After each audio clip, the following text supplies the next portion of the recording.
Mercredi 3 mai 2023, l'heure de son jugement. nous vous accueillons de nouveau sur votre chaîne L'Aventure dans la Parole pour une nouvelle expérience dans la connaissance de ce que Dieu a fait pour nous et nous a révélé aujourd'hui. Merci de prendre le temps de consacrer les quelques minutes qui vont suivre autour de la parole de Dieu. Que nous soyons fortifiés et régénérés dans l'étude de cette séquence. Le Dieu de toute bénédiction saura nous conduire dans sa connaissance, oui, sa connaissance plus profonde. Le texte à mémoriser de cette semaine, que nous vous invitons à dire avec nous, se trouve dans Romains chapitre 13, les versets 11 et 12. Cela importe d'autant plus que vous savez en quel temps nous sommes. C'est l'heure de vous réveiller enfin du sommeil, car maintenant le salut est plus près de nous que lorsque nous avons cru. La nuit est avancée, le jour approche. Pendant combien de temps l'erreur triomphera-t-elle? Pendant combien de temps le mal régnera-t-il? Quand la vérité sera-t-elle rétablie à la place qui lui revient parmi le peuple de Dieu? Quand la justice régnera-t-elle et la méchanceté prendra-t-elle fin? Les réflexions de cette semaine nous aideront à comprendre ces questions. Et aujourd'hui encore, nous le ferons avec la séquence Le Messie retranché. L'ange Gabriel commence la prophétie que nous avons vue hier, qui concerne les 490 jours ou encore 490 années, par un événement extrêmement important pour Daniel et pour les Juifs. Et cet événement concerne quoi? C'est le commandement de restaurer et de construire Jérusalem. Bien que plusieurs décrets aient été adoptés concernant Jérusalem, nous découvrons dans Esdras au chapitre 7 que le décret adopté en 457 avant Jésus-Christ a permis aux Juifs non seulement de retourner dans leur patrie, mais aussi de s'établir en tant que communauté religieuse. Lisons cela dans Esdras chapitre 7, le verset 13, pour avoir effectivement cette précision que le décret commence en 457 avant Jésus-Christ. Le texte dit ceci: « J'ai donné ordre de laisser aller tous ceux du peuple d'Israël, de ses sacrificateurs et de ses lévites, qui se trouvent dans mon royaume et qui sont disposés à partir avec toi pour Jérusalem. » Et dans Esdras chapitre 7, le verset 27, il est dit « Béni soit l'Éternel, le Dieu de nos pères, qui a disposé le cœur du roi à glorifier ainsi la maison de l'Éternel à Jérusalem. » De quoi s'agit-il ici? Et de quel décret s'agit-il ici? Il est important de noter que le décret d'Artaxerxès a été émis à l'automne 457 avant Jésus-Christ. De ce décret, en 457 avant Jésus-Christ, jusqu'au Messie, selon Daniel, il y aurait 69 semaines, soit 483 ans. Si nous commençons en 457 avant Jésus-Christ, c'est-à-dire au moment où le décret a été promulgué, et que nous avançons sur la ligne du temps de l'histoire, nous arrivons en l'an 27 de notre ère. Rappelons, entre l'an -1 et l'an 1, l'an 0 n'existe pas. Donc, nous arrivons en l'an 27 de notre ère. Que s'est-il passé à ce moment? Dans la prophétie de Daniel, il nous est parlé d'un oint. Le mot Messie signifie oint. Les évangiles et l'histoire nous rappellent qu'en l'an 27 de notre ère, Jésus-Christ, le Messie, fut baptisé. Daniel a prédit des centaines d'années à l'avance l'année exacte du baptême de Christ, le moment où Jésus commencerait ses 3 ans et demi de ministère. D'ailleurs, le texte de Matthieu chapitre 3, versets 13 à 17 nous dit ceci.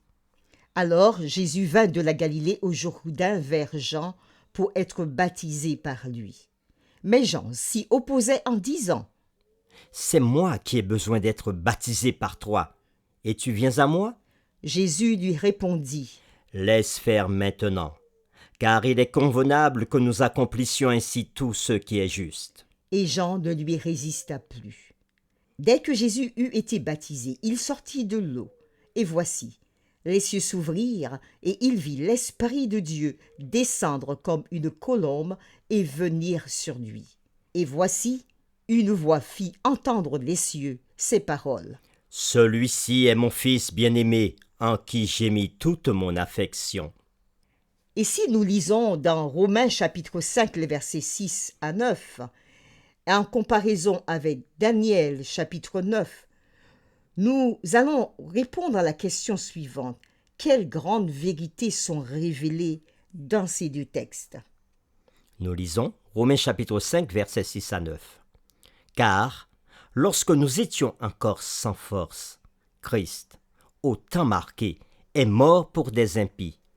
À peine mourrait-on pour un juste. Quelqu'un peut-être mourrait-il pour un homme de bien.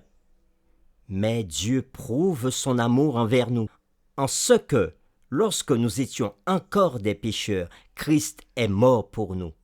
À plus forte raison donc, maintenant que nous sommes justifiés par son sang, serons-nous sauvés par lui de la colère. Nous mettons ce texte en parallèle avec Daniel chapitre 9 verset 26 et qui dit ceci. Après les 62 semaines, un oint sera retranché et il n'aura pas de successeur. Le peuple d'un chef qui viendra détruira la ville et le sanctuaire, et sa fin arrivera comme par une inondation. Il est arrêté que les dévastations dureront jusqu'au terme de la guerre. Fin de la lecture. Alors nous répondons à cette question.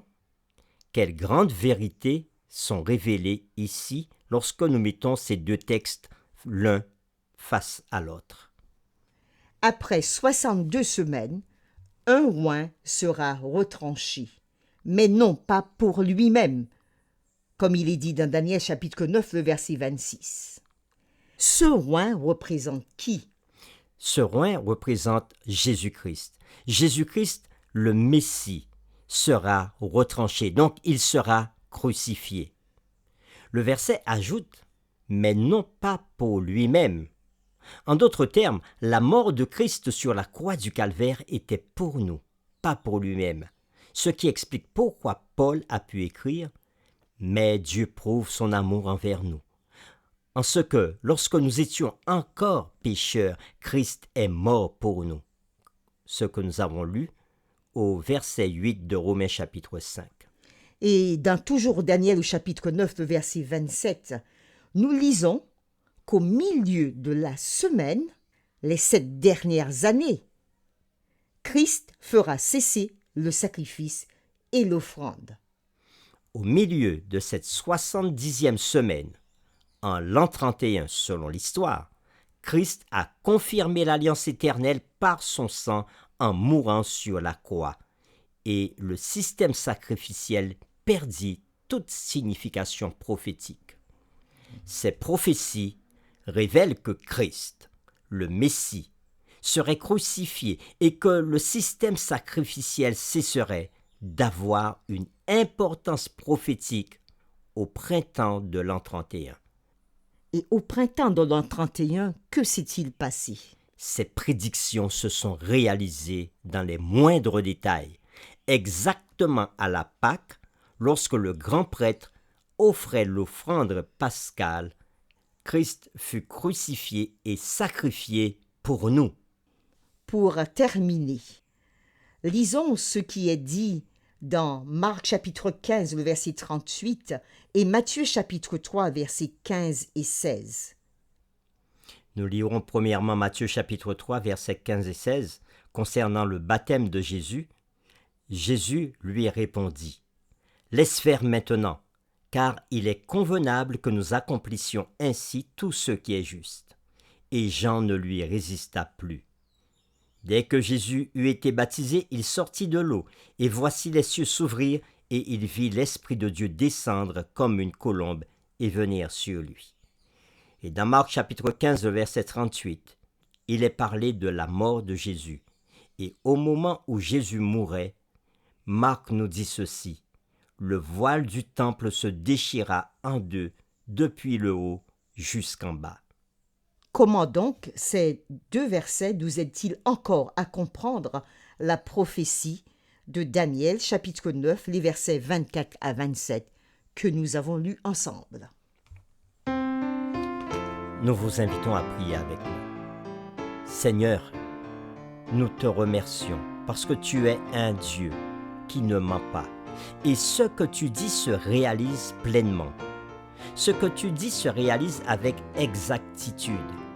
Et tu viens de nous le démontrer à travers l'étude de ce jour.